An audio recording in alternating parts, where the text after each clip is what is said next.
Durante la noche de Navidad, preparé la cena esperando al menos respeto de mi marido Alejandro. Pero él llegó trayendo a su amante, y anunció con frialdad que ella dormiría con nosotros. 34 años de vida desmoronándose en una sola frase. Esa fue la última vez que permití que alguien me humillara en mi propia casa. Mi nombre es Hortensia. Tengo 34 años, y durante los últimos 12 años, construí una red de 3 cafeterías en Barcelona. Empecé con un local diminuto en Gracia, y con esfuerzo abrí 2 más. Uno en el Eixample y otro cerca del Born. Mis cafeterías tenían alma. Los clientes regresaban no solo por el café, sino por la calidez que intentaba crear en cada rincón. Alejandro, mi marido, era dueño de una distribuidora de bebidas. Cuando nos casamos hace 14 años, él admiraba mi determinación. Decía que le gustaba mi independencia, pero con los años, esa admiración se convirtió en desdén. Mientras mis cafeterías crecían, Alejandro se volvía más distante. Trataba mis logros como insignificantes. Cuando le contaba sobre un nuevo contrato o el aumento de clientes, él apenas levantaba la vista del móvil. Los últimos 6 meses habían sido especialmente duros. Alejandro llegaba tarde cuando llegaba. Siempre tenía excusas, reuniones, cenas de negocios, entregas urgentes. Yo intentaba creerle.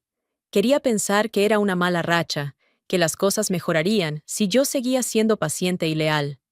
Pero los detalles comenzaron a acumularse. El perfume extraño en sus camisas. Recibos de restaurantes en barrios, donde él no tenía clientes. Las llamadas que rechazaba cuando yo entraba en la habitación. El modo en que apartaba el móvil. Como si yo fuera una intrusa en mi propia casa. Fue en septiembre cuando Ricardo Montes entró en mi vida de manera más cercana. Era una figura conocida en los círculos empresariales de Barcelona. Tenía hoteles boutique y estaba expandiéndose al turismo gastronómico. En una conferencia sobre negocios sostenibles, él se sentó a mi lado durante el almuerzo. Ricardo era diferente de Alejandro. Me hizo preguntas sobre mis cafeterías con interés genuino. Quería saber cómo había fidelizado clientes, qué estrategias usaba, cómo manejaba la competencia. Hablamos más de 1 hora. Por primera vez en mucho tiempo me sentí vista, no como la esposa de Alejandro, sino como Hortensia, la empresaria. A partir de ese día, Ricardo apareció con más frecuencia. Me invitaba a tomar café para discutir colaboraciones. Hablaba de posibles sociedades. En octubre, me invitó a una feria gastronómica en San Sebastián. Dijo que sería una oportunidad para hacer contactos. Yo rechacé educadamente. Estaba casada. No iba a traicionar ese compromiso, por más tentadora que fuera la oferta profesional. Ricardo lo respetó. No insistió, pero tampoco desapareció. Seguía enviándome artículos interesantes, invitándome a eventos siempre de manera profesional. Yo apreciaba su amistad. En un momento en que Alejandro me hacía sentir invisible, Ricardo me recordaba que yo tenía valor. Noviembre llegó con días grises. Alejandro prácticamente vivía fuera de la casa. Sus ausencias ya no venían con excusas elaboradas. Simplemente decía que tenía trabajo y se iba. A veces no regresaba hasta la madrugada. Otras, pasaba la noche fuera. Yo dejé de preguntar. Cada vez que lo hacía, él me miraba con desdén, como si yo fuera una molestia. Una noche de mediados de noviembre, encontré algo. Buscaba facturas en el estudio cuando vi su computadora abierta. Una notificación de mensaje apareció. Era de un número sin nombre. ¿Cuándo le vas a decir? Ya estoy cansada de esconderme. Mi corazón se detuvo. Cerré la computadora rápidamente. Me senté en el sofá, temblando. No era solo la confirmación de que había otra mujer. Era el tono, la familiaridad, la impaciencia, como si esa mujer tuviera derecho a exigir algo. Durante días caminé por la casa como un fantasma. Alejandro no notó nada diferente. Yo seguí con mi rutina. Iba a las cafeterías, atendía clientes, sonreía. Pero por dentro, algo se rompía. Fue en un evento de networking en el Hotel Majestic, cuando Ricardo notó que algo andaba mal. Me vio desde el otro lado del salón y vino hacia mí. Yo intenté sonreír, pero él vio a través de la máscara. ¿Estás bien, Hortensia? Preguntó con sinceridad. Estoy bien.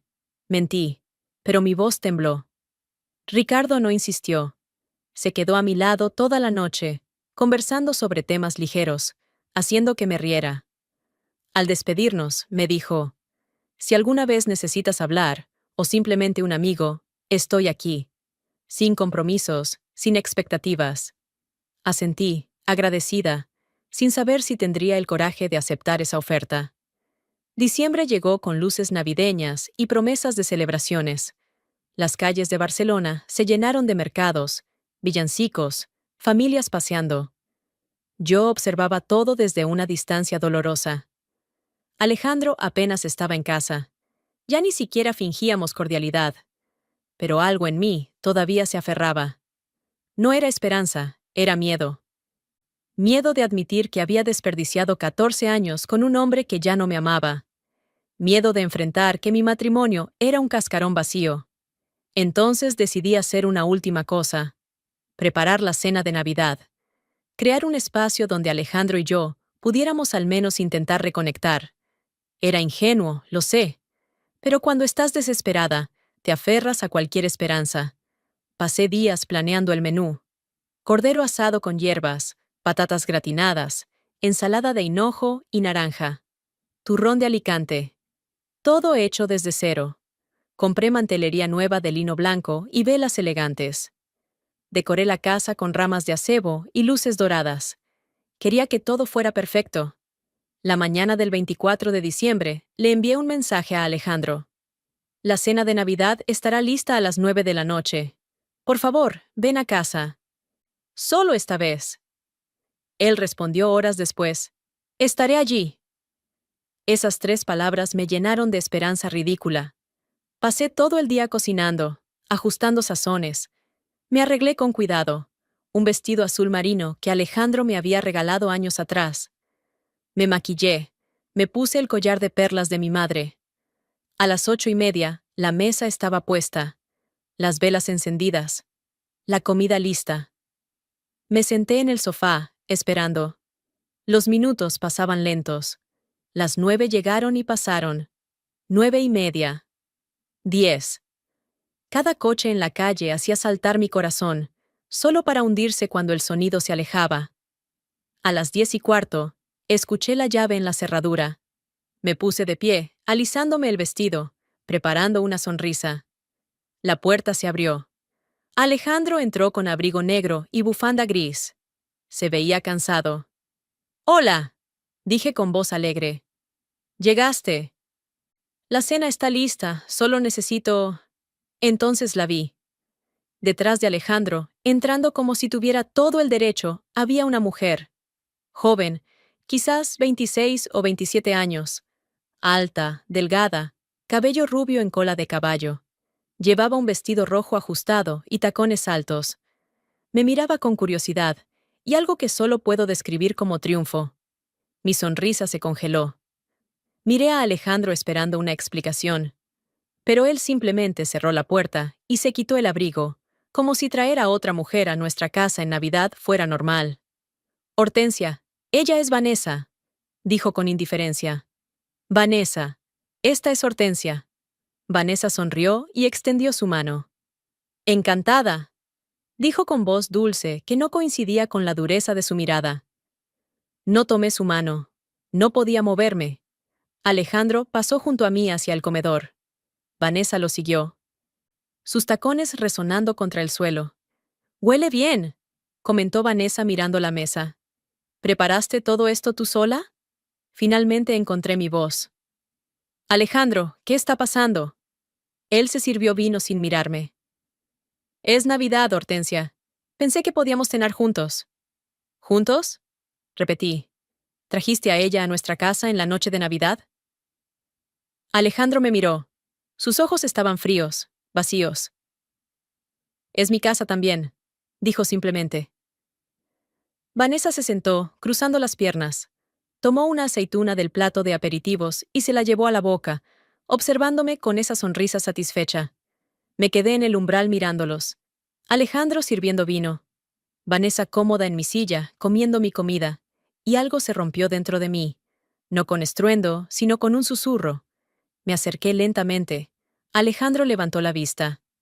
«Siéntate», dijo señalando una silla. «La cena se enfriará». Obedecí porque mis piernas temblaban. Me senté en el extremo opuesto, lo más lejos posible. Alejandro sirvió el cordero. Vanessa parloteaba sobre un viaje a Ibiza. Alejandro reía, un sonido que no había escuchado en meses. Yo no comí. No podía. El nudo en mi garganta era demasiado apretado. Miré el reloj. Cada minuto era una hora. Después de una eternidad, Vanessa se limpió la boca y se puso de pie. «La cena estuvo deliciosa, Hortensia», dijo con tono condescendiente. «Tienes talento para la cocina». Alejandro también se levantó. Se acercó y puso su mano en mi hombro. «Hortensia», dijo con voz tranquila. «Vanessa se quedará aquí esta noche». Lo miré sin comprender. «¿Qué?» «Esta noche», repitió apretando mi hombro. «Ella dormirá con nosotros». El mundo se detuvo. Miré a Vanessa, que me observaba con esa sonrisa de victoria. Miré a Alejandro buscando humanidad, duda, vergüenza. Solo encontré indiferencia. «No», susurré sin fuerza. «Sí», respondió soltando mi hombro y dirigiéndose a las escaleras. «Vamos, Vanessa. La habitación está arriba». Me quedé sola en el comedor, rodeada de restos de la cena que preparé con cuidado, rodeada de velas que se consumían. Escuché sus pasos subiendo, escuché la puerta del dormitorio cerrándose, pero no lloré, no grité, no me desmoroné. Me quedé sentada mirando las velas y sentí algo nuevo, algo frío y claro, claridad. Esto no era un matrimonio, no era amor, ni siquiera respeto. Esto era crueldad deliberada, y yo había permitido que sucediera. Me puse de pie lentamente. Subí las escaleras en silencio. Podía escuchar voces y risas del dormitorio principal. No me detuve allí. Fui a la habitación de invitados. Cerré con seguro y me senté en el borde de la cama. Saqué mi móvil. Mis manos temblaban mientras buscaba el número que había guardado semanas atrás. Ricardo Montes. Miré el nombre durante largos segundos. Luego, antes de arrepentirme, marqué. El teléfono sonó. Una vez. 2. 3. ¿Hortensia? La voz de Ricardo sonaba sorprendida pero cálida. ¿Estás bien? Y con esas palabras, la armadura que había sostenido durante meses se agrietó. No, dije y mi voz se quebró. No estoy bien. Hubo una pausa. Dime dónde estás. Voy para allá. No, respondí rápido. No vengas aquí. Necesito salir. ¿Recuerdas que me invitaste a la Costa Brava? ¿La oferta sigue en pie? Por supuesto, dijo sin dudar. Estoy en Cadaqués. Te enviaré la dirección del hotel. Ven cuando estés lista. Gracias, susurré. Colgué. Me quedé mirando el teléfono. Y una calma extraña me envolvió. Por primera vez en meses, sabía exactamente qué hacer. Abrí el armario y saqué una maleta. Empaqué ropa, zapatos cómodos, documentos importantes, mi pasaporte, papeles de las cafeterías, escrituras de la casa que estaban a mi nombre, porque yo había puesto la mayor parte del dinero. Todo lo que era mío. Trabajé en silencio, metódicamente. Cada artículo en la maleta era un acto de liberación. Cuando terminé, bajé las escaleras evitando los peldaños que crujían. La casa estaba en silencio. Las velas se habían consumido. Los platos sucios seguían en la mesa. Fui al estudio y tomé las llaves de mi coche. Un Audi plateado que yo misma había comprado con las ganancias de las cafeterías. Era mío. Con la maleta y las llaves, me detuve en el recibidor. Miré hacia las escaleras, hacia el dormitorio donde Alejandro y su amante dormían tranquilos. Una parte de mí quería subir y confrontarlos, gritar, hacer una escena. Pero otra parte, la parte más fuerte, sabía que eso era exactamente lo que él esperaba. Quería verme quebrada, desesperada, suplicando. No le daría ese placer. En lugar de eso, abrí la puerta de la entrada y salí a la noche fría de Barcelona. El aire helado me golpeó el rostro, pero se sintió como un bálsamo. Caminé hacia mi coche, metí la maleta en el maletero y me senté al volante. Miré la casa por última vez. Las luces navideñas que había colgado con tanto cuidado parpadeaban en las ventanas. Se veía hermosa desde afuera. Nadie que pasara por allí imaginaría la crueldad que se había desarrollado dentro. Encendí el motor. Tomé mi móvil y abrí el mensaje de Ricardo, con la dirección del hotel en Cadaqués. Puse el GPS y comencé a conducir. Mientras dejaba atrás mi casa, mientras las calles de Barcelona desaparecían en el espejo retrovisor, sentí algo que no había sentido en mucho tiempo. Libertad. La carretera hacia Cadaqués serpenteaba entre montañas oscuras. Conduje durante casi 2 horas en silencio, sintiendo cómo la distancia crecía entre yo y esa casa, entre yo y ese hombre que me había humillado. Cuando llegué al Hotel Port Lligat, Ricardo me esperaba en la recepción. No hizo preguntas dramáticas. Simplemente tomó mi maleta y me guió hasta una habitación con vistas al mar. «Descansa», dijo desde la puerta. «Mañana hablaremos si quieres». «Gracias por todo», logré decir. Cuando se fue, dejé que las lágrimas cayeran. No eran de desesperación, sino de liberación. Lloré hasta que no quedó nada más. Luego me metí en la cama y dormí profundamente por primera vez en meses. Desperté con el sol entrando por las ventanas. La bahía de Cadaqués brillaba azul turquesa. Bajé al comedor donde Ricardo me esperaba con café. ¿Dormiste bien? Sorprendentemente sí. Desayunamos en silencio cómodo. Finalmente, después de mi segundo café, hablé. Alejandro trajo a su amante a la casa anoche, en la cena de Navidad, y anunció que ella dormiría con nosotros. La mandíbula de Ricardo se tensó. Nadie merece eso. Durante meses intenté salvar algo que ya estaba muerto, pero anoche entendí que se trataba de su crueldad, no de mí. ¿Qué harás ahora? Divorciarme y reconstruir mi vida sin él. Los siguientes días fueron sanadores. Ricardo me llevó a caminar por el pueblo, a comer en restaurantes con vistas al mar. Hablábamos de negocios, de sueños, de todo menos de Alejandro. «Tienes talento para crear espacios donde la gente se siente bien», dijo una tarde. «No solo sirves café, creas experiencias». Sus palabras me llenaron de un orgullo que no había sentido en mucho tiempo. La tarde del 27 de diciembre, Ricardo sacó su tablet en la terraza del hotel. «Hay algo que quiero mostrarte, un proyecto que llevo meses evaluando». Me mostró fotos de un edificio hermoso, cerca del Paseo de Gracia. 3 plantas de piedra con un café en la planta baja. Es el Café Montserrat. Lleva cerrado 2 años. Abrió en 1925. Intelectuales y artistas se reunían allí. Pensé que quizás te interesaría ser socia en el proyecto. Lo miré sorprendida. ¿Socia? Socia mayoritaria. Tienes la experiencia y el talento.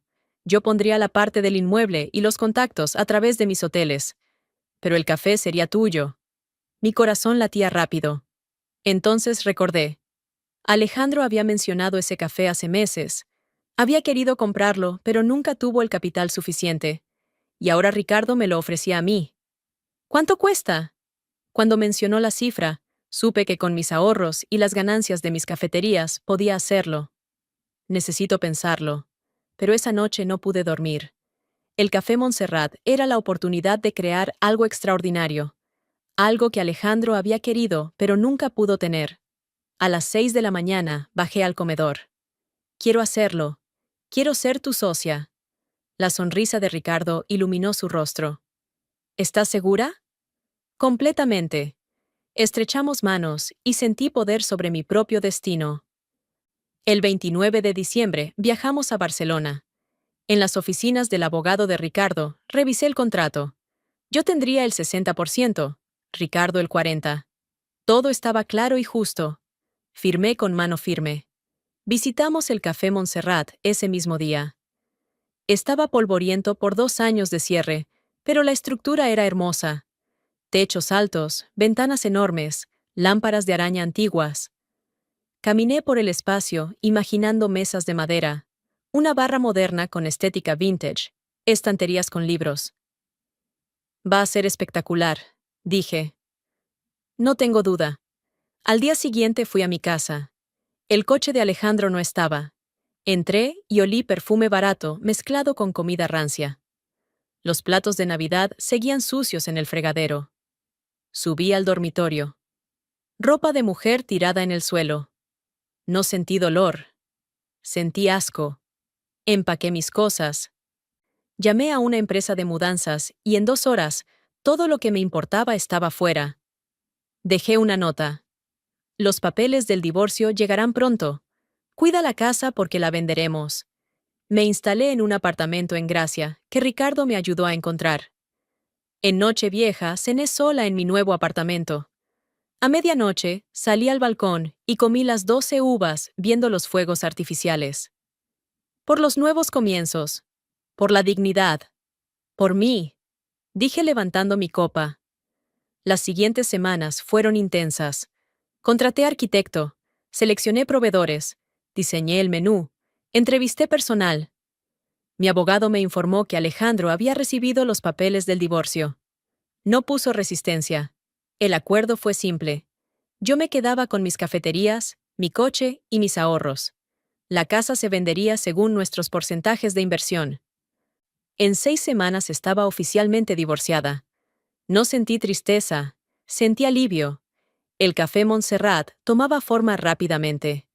Paredes en tonos crema, ventanas brillantes, lámparas restauradas. Ricardo y yo trabajábamos bien juntos. El 1 de abril abrimos las puertas. Fue un éxito inmediato. Los clientes llegaron en masa. Las mesas siempre estaban ocupadas. Las reseñas eran increíbles. 2 meses después, mientras trabajaba detrás de la barra, levanté la vista y vi a Alejandro entrando. Se veía diferente.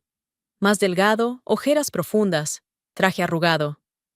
Hortensia, necesito hablar contigo. Terminé de preparar el café que estaba haciendo y lo miré. Estoy trabajando. Si quieres tomar algo, el menú está en la mesa. Por favor, solo 5 minutos. Hice un gesto a una empleada para que cubriera la barra y lo guié hacia una mesa en la esquina. Este lugar es impresionante, dijo mirando alrededor. Siempre quise comprarlo, pero nunca. Nunca tuviste el capital suficiente. Lo sé. Alejandro tragó saliva. Cometí un error terrible. Te traté de manera imperdonable. Y ahora lo veo. Quería saber si hay alguna posibilidad de que podamos... No, dije con firmeza. No hay ninguna posibilidad. Lo que hiciste no solo rompió nuestro matrimonio, rompió cualquier respeto que pudiera haber tenido por ti. Me humillaste de la peor manera posible.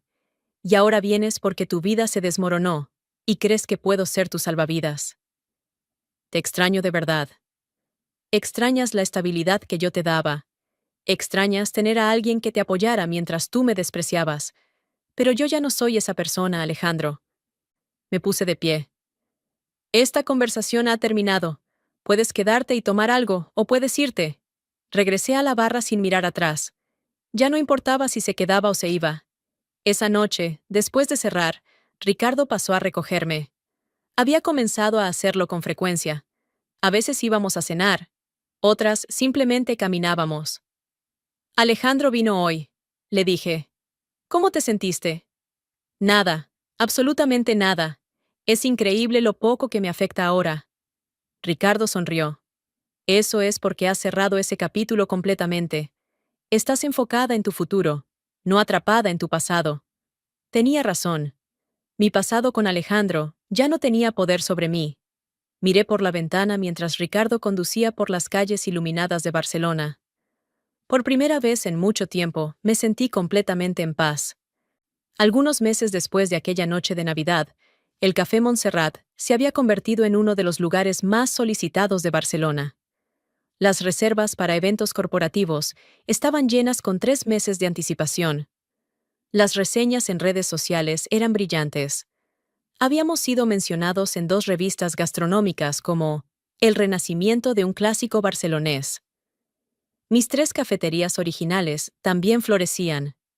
Con la experiencia y los contactos que había ganado a través del Montserrat, había mejorado sus operaciones. Los números eran mejores que nunca. Yo trabajaba largas horas, pero no me sentía agotada. Me sentía viva. Cada mañana me despertaba con propósito, con ganas de crear, de construir, de hacer crecer lo que había empezado. La casa que había compartido con Alejandro se vendió en mayo. Como yo había puesto el 70% de la entrada, recibí la mayor parte del dinero. Lo invertí inmediatamente en expandir el menú del Montserrat y en renovar una de mis cafeterías en Gracia. De Alejandro supe poco y me importaba menos. Escuché por casualidad que su distribuidora había cerrado, que Vanessa lo había dejado semanas después de aquella Navidad, cuando se dio cuenta de que no tenía el dinero que ella esperaba, que él había intentado vender el negocio pero no encontró compradores. No sentí satisfacción con su caída. Simplemente no sentí nada. Él era un capítulo cerrado de un libro que ya no releía. Ricardo, por otro lado, se había convertido en una parte importante de mi nueva vida. Durante esos meses, habíamos trabajado juntos casi diariamente. Él traía ideas brillantes para el café, contactos valiosos, apoyo constante. Pero más que eso, había una conexión que había crecido naturalmente. No habíamos hablado de ello explícitamente. No había habido grandes declaraciones. Simplemente, en algún momento, entre las reuniones de trabajo y las cenas después de cerrar el café, algo había cambiado. Las miradas se volvieron más largas, las sonrisas más significativas. Los roces accidentales ya no se sentían accidentales. Una tarde de junio, mientras cerrábamos el Montserrat después de un día especialmente exitoso, Ricardo se quedó ayudándome a limpiar. «No tienes que hacer esto», le dije. «Eres el socio inversor, no el personal de limpieza». Él sonrió. «Me gusta ayudar. Además, disfruto estos momentos contigo, cuando el lugar está vacío y tranquilo». Nos quedamos en silencio por un momento, limpiando las mesas juntos. Luego Ricardo habló. «Hortensia, ¿puedo preguntarte algo?» «Claro». «¿Alguna vez piensas en esa noche de Navidad y te arrepientes de haber huido?» Lo miré sorprendida. ¿Arrepentirme? Jamás. Esa noche fue cuando finalmente recuperé mi dignidad. Fue cuando dejé de permitir que alguien me tratara como si no valiera nada. Ricardo se acercó un paso. «Porque desde entonces te veo florecer cada día. Te veo segura, feliz, poderosa. Y me pregunto si alguna vez te he dicho lo increíble que eres». Mi corazón latió más rápido. «Ricardo». «No tienes que responder nada», dijo rápidamente. «Solo quería que lo supieras. Que admiro no solo tu talento como empresaria, sino tu fortaleza como persona. La manera en que convertiste la peor humillación en el mejor nuevo comienzo». Dejé el trapo que tenía en las manos y me acerqué a él. Durante meses, mientras estaba con Alejandro, me sentía invisible, pero tú me viste desde el principio. Me viste cuando yo misma había dejado de verme. ¿Cómo no verte, Hortensia? Eres imposible de ignorar. Nos quedamos mirando por un momento largo, y entonces, sin planificarlo, sin dramatismo, nos besamos. Fue suave, natural, como si fuera algo que siempre había estado esperando suceder.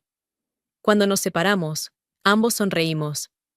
«Ha sido un día largo», dije con voz suave. «¿Quieres venir a mi apartamento? ¿Puedo preparar cena?» «Me encantaría». Los meses siguientes fueron de crecimiento en todos los sentidos. El romance con Ricardo se desarrolló lentamente, sin prisa, construido sobre una base sólida de respeto y admiración mutua. Él nunca intentó controlarme ni cambiarme. Me apoyaba, me desafiaba intelectualmente, me hacía reír. En agosto abrí mi cuarta cafetería, esta vez en el barrio del Born. El Café Montserrat continuaba siendo un éxito rotundo. Las revistas de negocios me entrevistaban, me pedían que diera charlas sobre emprendimiento femenino. Una mañana de septiembre, mientras tomaba café en la terraza del Montserrat, antes de abrir, vi a alguien caminando por la acera. Era Alejandro. Se veía aún peor que la última vez. Más delgado, más gris, más derrotado. Pasó frente al café. Miró hacia adentro. Me vio. Por un momento nuestras miradas se cruzaron. Yo no aparté la vista. No sentí pena ni triunfo. Solo indiferencia absoluta. Él siguió caminando, desapareciendo entre la multitud de la mañana. Ricardo llegó minutos después, con 2 croissants de una panadería cercana que le encantaba. «Buenos días, socia», dijo besándome la mejilla. «Traje desayuno». «Perfecto. Tengo que contarte sobre la propuesta que recibimos ayer para catering en el Hotel W. Nos sentamos juntos, hablando de negocios, de planes, del futuro. Y me di cuenta de algo. No había mencionado que había visto a Alejandro, porque simplemente no era relevante. No ocupaba espacio en mi mente ni en mi conversación. Él ya no era parte de mi historia. Una tarde de octubre, cerramos el Montserrat temprano para hacer un evento privado. Era el lanzamiento de un libro de un escritor local, y el café estaba lleno de gente interesante. Artistas, periodistas, empresarios. Yo circulaba entre los invitados, asegurándome de que todos tuvieran bebidas y aperitivos. Ricardo estaba junto a mí, presentándome a contactos valiosos. En un momento de pausa, salimos a la pequeña terraza trasera del café para tomar aire fresco. ¿Te imaginas hace un año?, le pregunté. Si alguien me hubiera dicho que hoy estaría aquí, en mi propio café histórico, organizando eventos literarios, con un negocio próspero y siendo completamente feliz, no lo habría creído. Ricardo tomó mi mano. A veces las peores cosas que nos pasan nos llevan a los mejores lugares. Alejandro me enseñó algo valioso sin quererlo, dije pensativa. Me enseñó que no necesitaba a nadie para ser valiosa. Solo necesitaba dejar de buscar valor en quien no sabía reconocerlo. Eres la persona más fuerte que conozco. No siempre. Aquella noche de Navidad estaba rota, pero elegí no quedarme rota. Elegí reconstruirme, pero mejor. Regresamos al evento tomados de la mano. El café estaba lleno de risas, de conversaciones, de vida. Las lámparas de araña brillaban sobre las mesas de mármol. El aroma del café recién hecho llenaba el aire. Este lugar, este negocio que Alejandro había querido, pero nunca pudo tener, ahora era mío. No por venganza, sino por mérito propio.